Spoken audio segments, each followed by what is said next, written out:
All right, we got MIBR, made in Brazil. These guys are pretty good. They're generally in Masters. So let's do some scouting here. I'm going to be on Path 7 in Section 1.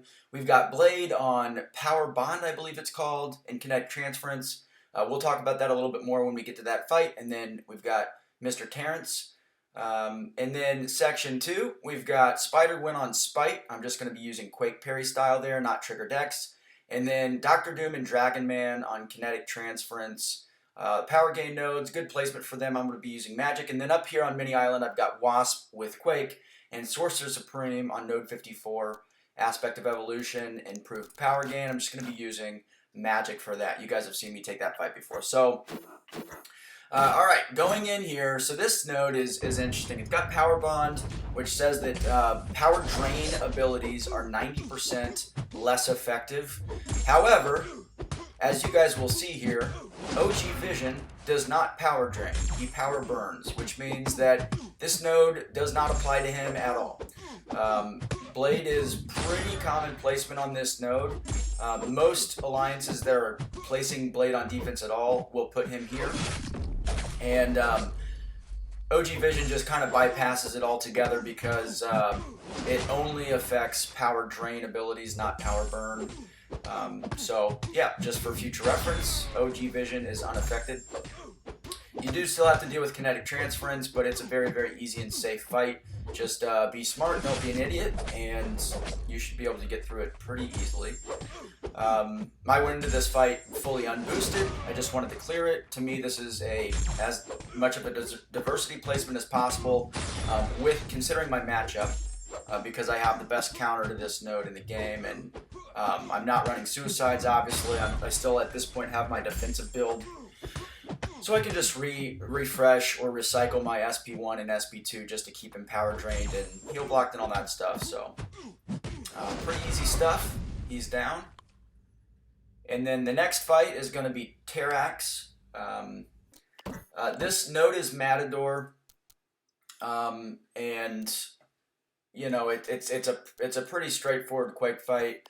Now I have been struggling with Quake a little bit. I just am a little bit out of practice with her, out of rhythm. So I do have this fight sped up. I know that in the intro you guys saw me take a couple hits from him, which you will see in fast forward motion here.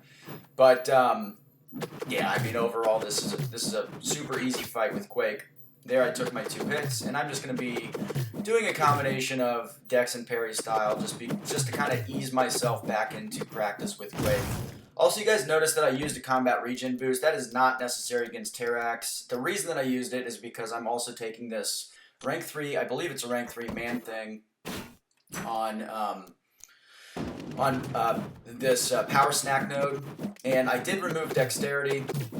I'm running half suicides, as I almost always do with Quake and Magic, on my team, bleed only, so that I can retain my healing rate, which poison is going to reduce the potency of by 30%. That's why I don't run Liquid Courage.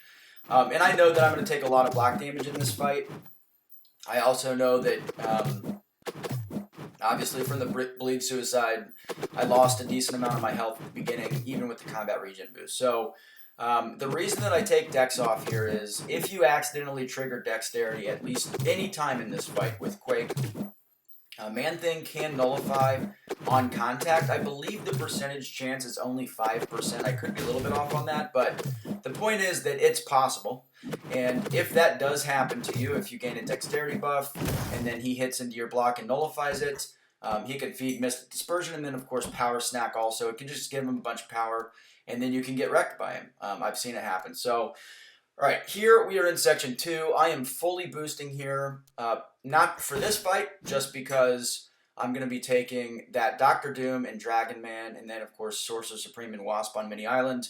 Dr. Doom is the fight that I am most scared of in this war. I know that I'm going to take a ton of damage, and I'm terrified of all of his power gain. It does have Aspect of Evolution on that node, so if you mess up on that in that fight, you're going to have a tough time surviving. So, alright, I do still have Dexterity off for this fight after the Man-Thing fight. This is Spite, and, Spider-Gwen is pretty easy to parry-style Quake, but just for extra safety, I almost go into that fight without dexterity, which would have probably been a death. But at the last minute, I do remember, and I'm like, oh my god, I gotta get dexterity back on. So intentionally, I do take a couple hits at the beginning just to build my power up. I knew that I would get shocked. I anticipated that he would heavy me, and I knew that I wouldn't die from it. You know, I don't know. You could say that I got lucky that he didn't. He could have shocked me, full comboed me into a heavy, and that would have taken a lot of my health. But anyway, it was a calculated risk. I thought it was the best strategy to get myself up to 2 bars of power. And so against Doom, especially on this node, with Magic, I do think that it's more important to try to do dash back intercepting because of his block penetration. If you're just doing full 5-hit combos into him in the corner and then you're parrying, you're just going to lose a lot of damage to block damage. And you know what makes it tricky is obviously if you've got a passive AI or a smarter AI that's not allowing you to do the backdrafting. Here I go. I used 240 units potions. Just very sad, but. Anyway, yeah, I mean, you just got to be a little bit more aggressive against Dr. Doom because you're going to lose so much health. Now, generally speaking, I would also take a combo to start, especially with the Power Start 1 boost on this node. But because Dragon Man, I can stun him on this node, I can turn off his power charge when I parry him. And I just felt really comfortable that I could get up to an SP2 without taking a combo. And I think that it was obviously the right move. My SP2s are doing a lot of damage. I'm critting on a lot of them, which is awesome. I am running 10 out of 10 in the Precision Tree, which is one of my preferred builds for War Attack. So, yeah, that's why I chose not to do it there. Alright, and then here we have a Wasp. This is Rage, so the damage on my Aftershocks is capped at 2.5%. This fight's going to be a little bit longer than normal. Because of Wasp's health pool, usually this fight is going to be super fast, like 3 Aftershock cycles.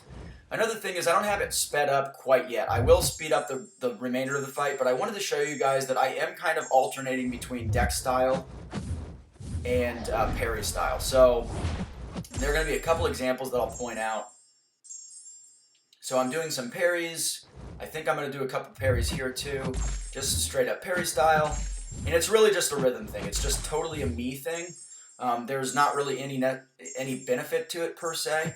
This is my last Quake fight in the war. There you guys see I did a dex, heavy dex, manual dex, heavy dex, into parry, which is kind of the hybrid style that I've alluded to in the past. And there is a slight benefit of doing parry style only. It's going to be a slightly faster with the damage, and it's also going to allow you to build up aftershock charges, more aftershock charges per cycle. Because you're able to get more heavies in, but you know, at the expense of taking block damage from whoever you're fighting. The PS1 is not needed on this node for most defenders if you play it smartly. Sorcerer Supreme, there's an argument to be made for her because she gains natural power as is, but frankly, I've taken that fight without a PS1 boost, and you really don't need it. You just have to play your combos smartly. That's basically it. All right, so here we go. Sorcerer Supreme, Speak of the Devil. Not using a Power Start 1 boost because I only had 1 left, so as I mentioned last war, just have to play this smartly. So my strategy is just going to be play these first few combos pretty slowly. There I get an SP1, which is great, and now I'm going to go into a reparry mode because I don't want her to throw that SP1 again. I go straight into a block here, and whoops, she throws her unblockable SP1 into my face and one-shots me. Pretty cool. Not very cool. But anyway, that's the war, guys. Here are the cards. We have Karate Michael, aka Kung Fu Michael, in BG1, getting slapped around by Dragon Man. We have Clown, the BG2 boss sniper, taking down the boss with his Captain America. And then we, of course, have Lizer.